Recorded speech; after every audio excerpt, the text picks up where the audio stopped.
This is Dan Dix here, reporting for Press for Truth with a very important update today in regards to a case involving a British Columbian father who is being stripped of his ability to be a parent to his child, and this is coming at the hands of the Canadian government, of the BC courts. If you're not familiar with this story, you may recall I've been covering it for over a year now with a bunch of videos like this one.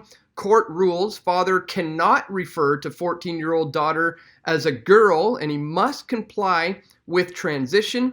I also put out this one. Authorities to arrest the BC father without warrant if he refuses or if he refers to his trans child as her real sex.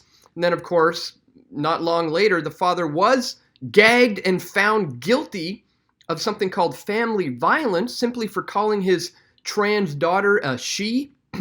I then went to the Supreme Court of Appeal in British Columbia and put out this video, a BC Supreme Court to hear father's case against totalitarian interference in child's gender.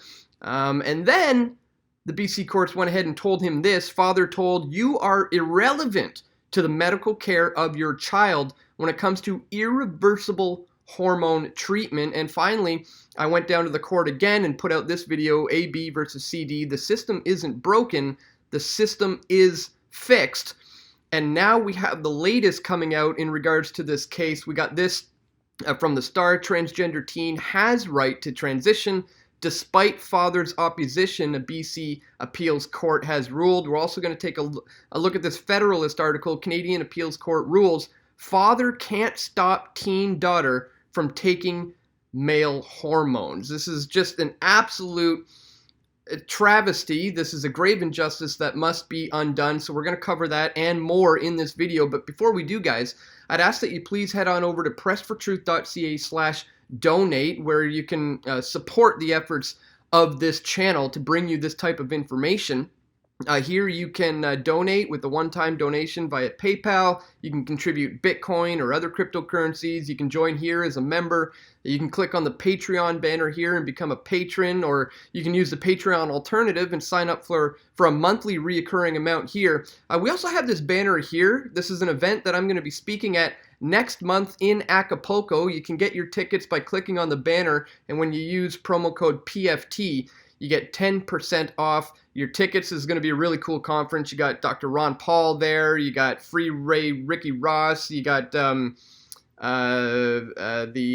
McAfee guy. He's pretty interesting character. So a lot of interesting people are going to be there, including myself. So check the link in the description for that if you want to support our efforts here at Press for Truth, and also if you want to donate. All right, so we have a serious problem going on in this country and have for quite some time, and I happen to believe it's because a leftist, feminist, trans rights activist managed to infiltrate the Canadian system here and work his way all the way up to the top and become the Prime Minister of the country. Yes, of course, I'm talking about the feminist, trans activist Justin Trudeau, who is completely flipping this country over on its head. This is the man who changed the Canadian national anthem of the lyrics, where it says, in all of our sons command, to in all of us command, to be more gender inclusive, because it's the current year. And this kind of leadership has led to an absolute destruction of the family unit in Canada. Case in point, the BC father who has been stripped of his ability to be a parent to his child, as I covered in all of these videos over the past year. Well, the latest here is that the transgender teen now has the right to transition despite father's opposition, according to the BC Appeals Court rules. This is from the Toronto Star. In a ruling that's being hailed as a victory for the transgender youth, BC's top court has reasserted the right of young people to undergo hormone therapy despite a parent's objection. But the decision Friday by the province's Court of Appeal struck down a lower court finding that the father in this specific case had committed family violence by refusing to acknowledge his teenage child's gender. And of course, we covered that back when it happened, when he was charged with family violence. Well, somewhat of the good news in the recent hearing on Friday is that they've overturned that, and now agreed that it's not necessarily constitutes family violence just for him to simply speak about his daughter in private to other people, referring to her as what she is, a she. So that's a good thing. But the fact that they're still not allowing him to be a parent and they have a strict gag order on him, I feel is still incredibly troubling and still needs to be dealt with. This from the Federalist. Last Friday, the highest court in British Columbia, Canada, ruled that a father could not prevent doctors from giving his 15-year-old daughter testosterone injections to affirm her transgender male identity. The court also ruled that the father, who they are referring to as by Clark because they don't want his real identity to be revealed, because then you may do some digging and find out just how ugly the story really is. He must acknowledge and refer to his daughter, they're going to call Maxine, as male, and refrain from talking to the media about her case. That's one of the things that rubs me in the worst way in regards to this, is the gag order on the father. Because they know they have a PR issue here. I think they know the majority of Canadian people would be outraged if they heard about what the BC courts are doing to this man. So they're doing it behind closed doors and secretly with this gag order, which I think is absolutely ridiculous. The decision concludes a nearly year-long appeals process that has garnered significant attention in both Canada and the United States. As previously reported, a school counselor identified Maxine as a transgender when she was only 12 years old, guys. The school helped her pick out a male name and began treating her as a boy without informing her father. Guys, I sat in on this particular court case.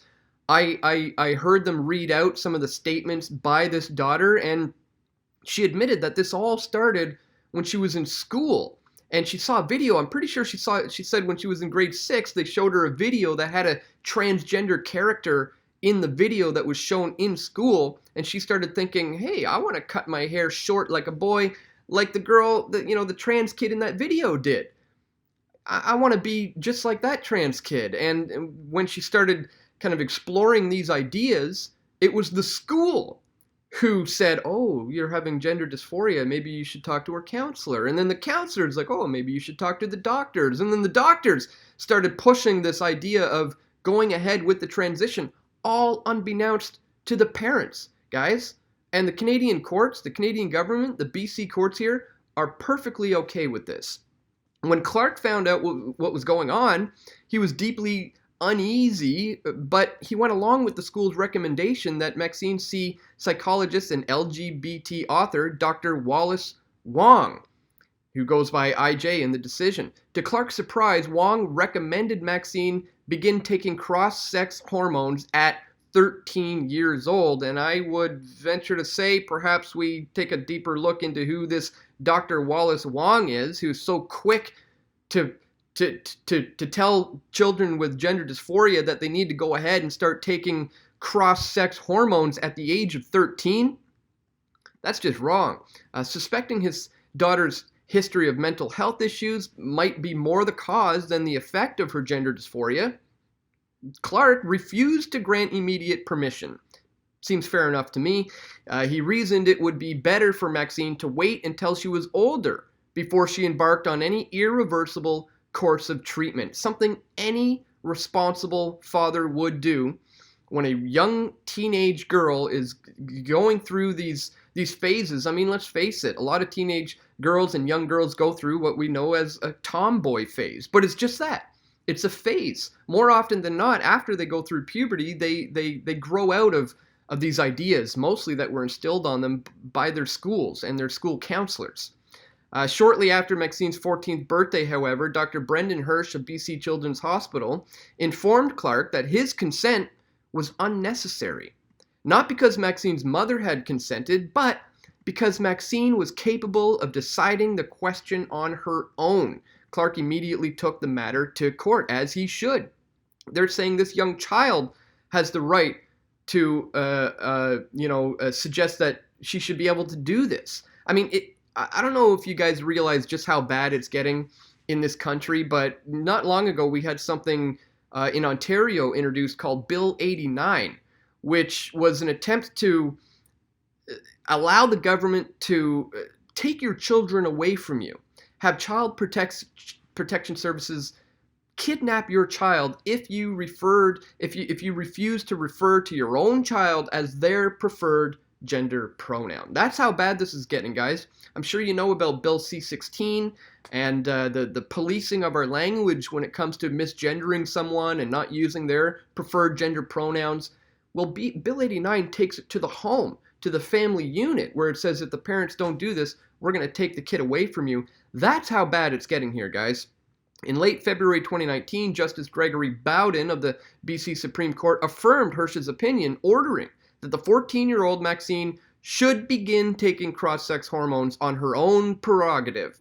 Bowden further stipulated that if either of Maxine's parents referred to her using female pronouns or addressed her by her birth name, they would be considered guilty of family violence. Can you imagine being a parent and being told if you refer to that child as the name you gave her at birth, or the sex and gender that she was and is at birth, that you're going to be charged with family violence? It's just unreal, and that's exactly what happened to this father who's being referred to as Clark. But thankfully, the decision was overturned. The evening of Bowden's decision, Clark granted an interview to the Federalist in which he referred to his daughter as a girl. Because she is a girl, her DNA will not change throughout all these experiments that they are doing. Citing this statement, among other verbal expressions of rejection of Maxine's gender identity, the BC Supreme Court convicted Clark of family violence back in April of 2019. As I covered in the video, all the links to those will be located in the description below if you want to go back and look at my previous coverage of all this insanity. Judge Francisca Manzaria even issued an order authoring Clark's arrest without warrant by any police officer who might catch him referring to his daughter as a girl or with female pronouns. The guy's literally got to, be watching over his shoulder to see who might be listening to him when he suggests that his daughter is a girl. He could be arrested by the police. Last Friday's decision walked back on these orders to some extent. The BC Court of Appeals opinion that Clark's comments did not constitute family violence and that Clark should be allowed to share his opinion on the case in private. However, the court still demanded that, in general, he must acknowledge and refer to Maxine as male and strictly prohibit Clark from speaking to the media about his case. So, again, one of the biggest issues for me here is the gag order, the fact that they know the Canadian people are going to be outraged about this, but they're just going to go ahead and push it through on the back end without anybody being aware by gagging this man and not giving them the ability to speak out about this to the public, which I honestly hope in an act of civil disobedience this man disobeys the gag order, because the transition is happening. It's his daughter is starting to have a deeper voice, starting to get the male hair on her face. It's happening. This is just marching through without his approval, and they're trying to completely have him silenced about it.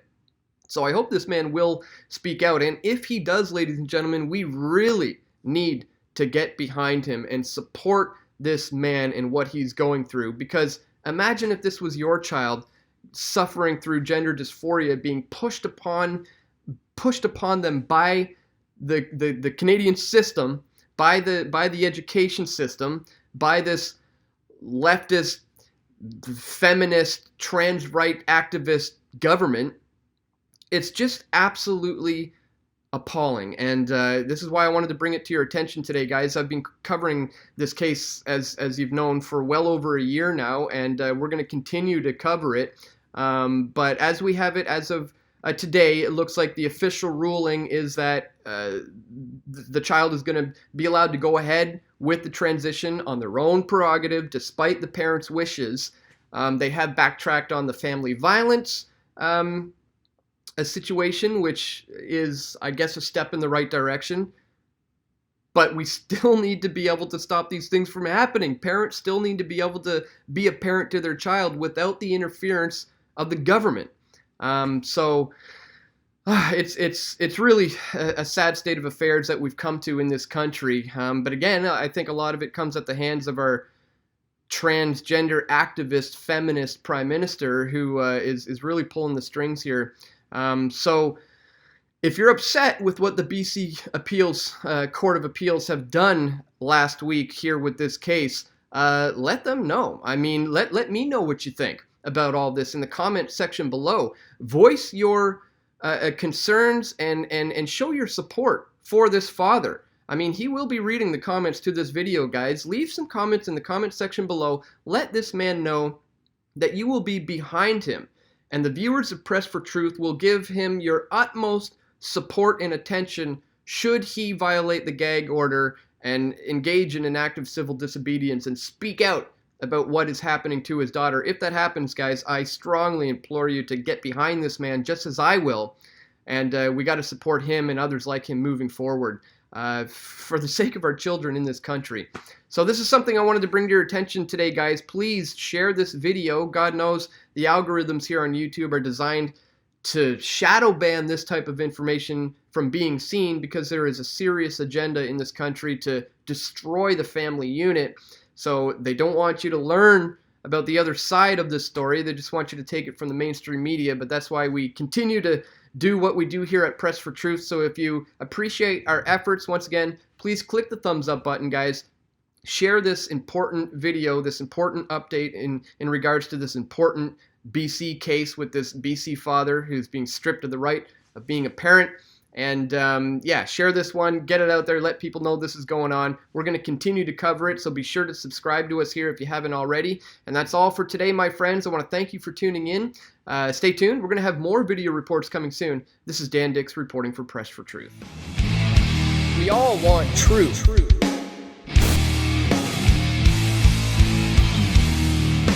The truth will set you free.